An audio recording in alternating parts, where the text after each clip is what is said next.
అందరికీ మేమంతా బాగున్నాం. మీరంతా బాగున్నారా? వాళ్ళైతే మా గార్డెన్లో కనకాంబరాలు మల్లెపూలు పూసినాయి. రోజు ఒక బౌల్ ఫుల్ కనకాంబరాలు వస్తాయి, ఇంకా మల్లెపూలు కూడా వస్తాయి. మల్లెపూలు సమ్మర్ సీజన్లో బాగా వస్తాయి, ఇది రైనీ సీజన్ కదా అందుకు తక్కువే వస్తున్నాయి. కానీ కనకాంబరాలు ఎవర్ గ్రీన్ ఎప్పుడు వస్తాయి. రోజు చాలా పూలు వస్తాయి. రేపు పూజలో పెట్టుకోవడానికి ఇప్పుడు మాల కడుతున్నాము. కనకాంబరాలు మల్లెపూలు మాల కడితే చాలా బాగుంటుంది.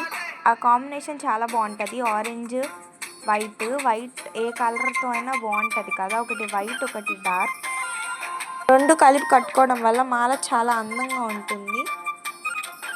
ఇదే వాళ్ళ వీడియో. ఈ వీడియో మీకు నచ్చితే లైక్ చేయండి, షేర్ చేయండి, సబ్స్క్రైబ్ చేయండి. ఈ వీడియో ఎలా ఉందో కామెంట్స్లో మాకు తెలపండి. పక్కనే ఉన్న బెల్ ఐకాన్ కూడా క్లిక్ చేయడం వల్ల మా ఛానల్ నోటిఫికేషన్స్ మీకు అప్డేట్ అవుతాయి. Thank you.